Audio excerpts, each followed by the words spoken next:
Audio Jungle.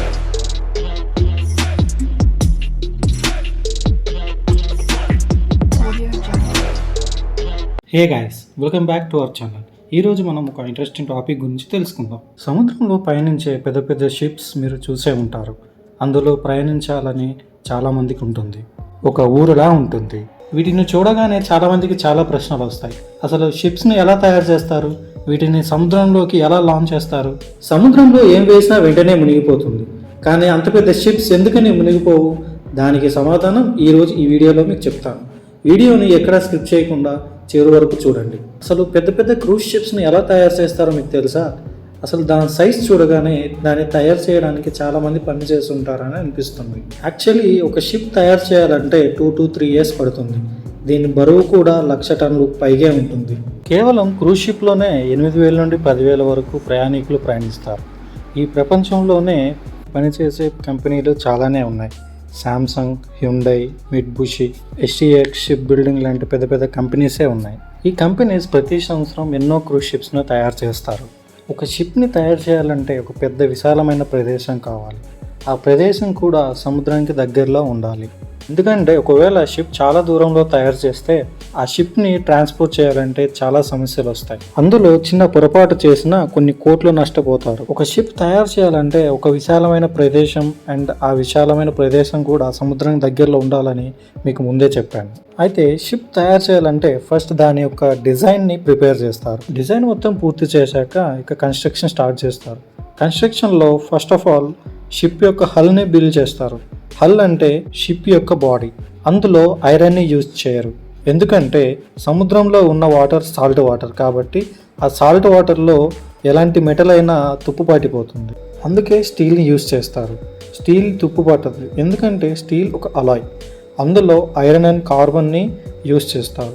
షిప్లో main part వచ్చేసి lower body build చేయడం. ఈ షిప్ యొక్క డ్రై డాక్ కూడా డ్రై ల్యాండ్లో బిల్డ్ చేస్తారు. క్రూజ్ షిప్లో యూజ్ చేసే అన్ని మెటల్స్ కూడా స్టీలే యూజ్ చేస్తారు. కానీ ఇందులో అప్పర్ బాడీలో యూజ్ చేసే స్టీల్తో పోలిస్తే లోవర్ బాడీలో ఉన్న స్టీల్ చాలా బరువుగా ఉంటుంది. షిప్లో ప్రధాన పాత్ర పోషించే ప్రొపైలర్ కూడా బ్రౌన్స్తోనే చేస్తారు, ఎందుకంటే బ్రౌన్స్ నీటిలో తుప్పు పట్టదు. షిప్లో ప్రొపైలర్ లేకుండా షిప్ అనేది ముందుకు కదలదు. అందుకే షిప్లో ఎక్కువ ప్రొపైలర్స్ ఉండేలా ప్లాన్ చేస్తున్నారు.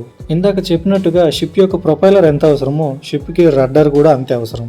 రడ్డర్ అనేది షిప్ యొక్క డైరెక్షన్లో యూజ్ అవుతుంది. ఇలా షిప్ యొక్క లోవర్ బాడీ కన్స్ట్రక్షన్ చేశాక బ్లాక్ కన్స్ట్రక్షన్ స్టార్ట్ చేస్తారు. బ్లాక్ కన్స్ట్రక్షన్స్ అంటే ఇందులో ఒక షిప్ పెద్ద విభాగాలను బ్లాక్స్ అని అంటారు. ఆపై వాటిని ఒకదానితో ఒకటి సమీకరిస్తారు. అండ్ తర్వాత ఎలా కన్స్ట్రక్ట్ చేస్తారంటే షిప్ యొక్క సూపర్ స్ట్రక్చర్స్ యొక్క క్రాస్ సెక్షన్స్ షిప్ యార్డ్లోనే ముందే నిర్మించబడతాయి. ఇక అవి ఎలా అసెంబ్లీ చేయబడతాయి? ముందుగా నిర్మించిన బ్లాక్ బిల్డింగ్లు డాక్ రవాణా చేయబడతాయి మరియు స్థానానికి ఎగురవేయబడతాయి. ఇంకా అవి ఎలా ఇన్స్టాల్ చేస్తారు? ఎగురవేయబడతాయి అనేసి అంటే వాటి పొజిషన్స్లో ఫిక్స్ చేస్తారు. ఇంకా వాటిని ఇన్స్టాల్ ఎలా చేస్తారంటే పైపులు మరియు కేబుల్స్ వంటి చిన్న చిన్న భాగాలు బ్లాక్ చేసిన తర్వాత అవసరమైన పనిని తగ్గించడానికి ప్రతి బ్లాక్లో ఇన్స్టాల్ చేస్తారు. షిప్స్లో ఉన్న డెక్స్ అంటే రూమ్స్ అన్నీ కూడా ప్రీమియం వుడ్తో తయారు చేస్తారు. షిప్లో ఉండాల్సిన అన్ని ఎమ్యూనిటీస్ కూడా తయారు చేస్తారు. అన్నీ మనకు సౌకర్యంగా ఉండేలా చేస్తారు. షిప్ లోపల ఎంత అందంగా ఉంటుందంటే ఫస్ట్ టైం ఎవరైనా షిప్లోకి వస్తే ఆ ఇంటీరియర్ డిజైన్స్ని చూసి నోరు వెళ్ళబెట్టాల్సిందే. అవుట్ఫిటెడ్ ఎమ్యూనిటీస్తో, ఫర్నిచర్ అండ్ ఫినిషింగ్తో చాలా అందంగా చేస్తారు. ఒక ఇంద్రభవనంలో ఉంటుంది లోపల. టోటల్ షిప్ వర్క్ మొత్తం అయ్యాక టెస్టింగ్ కోసమని సముద్రంలోకి తీసుకుని వెళ్తారు. తీసుకుని వెళ్ళి వచ్చాక మళ్ళీ ఏమైనా ప్రాబ్లం వస్తే అది సరిచేస్తారు. అంతా ఓకే అయితే షిప్ యొక్క లోగోస్ని తయారు చేస్తారు. షిప్కి యూజ్ చేసే పెయింట్స్ని యాంటీ రస్టెడ్ కెమికల్స్తో యూజ్ చేస్తారు. ఎందుకంటే షిప్ యొక్క దిగువ భాగం ఎప్పుడూ వాటర్లోనే ఉంటుంది. సాల్ట్ వాటర్ వల్ల పెయింట్ పోకుండా యాంటీ రస్టెడ్ కెమికల్స్ని యూజ్ చేస్తారు. మరి షిప్ని ఎలా లాంచ్ చేస్తారు అని మీకు ఒక డౌట్ వచ్చి ఉంటుంది. షిప్ని 4 టైప్స్లో నీటిలోకి లాంచ్ చేస్తారు. Gravitational, mechanical, floating out and air bag launching. ఇందులో ఫ్లోటింగ్ అవుట్ మెథడ్ ఈజీగా ఉంటుంది. ఎక్కడైతే షిప్ని తయారు చేస్తారో డ్రై డాక్ ఆ ప్రాంతం మొత్తం నీటితో నింపి అలా వెనక్కి తీసుకొని వెళ్తారు. Air bag launching. ఈ మెథడ్ షిప్ని కొంచెం లిఫ్ట్ చేసి షిప్ కింద ఎయిర్ బ్యాగ్స్ని పెట్టి లాంచ్ చేస్తారు. Mechanical launching. ఇది చాలా డేంజరస్ మెథడ్. ఈ మెథడ్ యూజువల్లీ చిన్న షిప్స్కి యూజ్ చేస్తారు. పెద్ద క్రేన్ సహాయంతో షిప్ని లిఫ్ట్ చేసి సముద్రంలోకి వదిలేస్తారు. అండ్ లాస్ట్ వన్ వచ్చేసి గ్రావిటేషనల్ లాంచింగ్. ఈ మెథడ్ ఓల్డెస్ట్ మెథడ్. షిప్ ఎక్కడైతే బిల్డ్ చేస్తారో ఆ స్లైడ్స్ని యూజ్ చేసుకుని గ్రీస్ హెల్ప్తో గ్రావిటేషనల్ ఫ్రిక్షన్ ఏర్పడి మెల్లగా వెనక్కి జారుతుంది. అలా మెల్లగా నీటిలోకి వెళ్ళిపోతుంది. కానీ దీనివల్ల వాటర్ కలుషితం అయిపోతాయి. ఇప్పుడు అసలు మ్యాటర్కి వచ్చేద్దాం.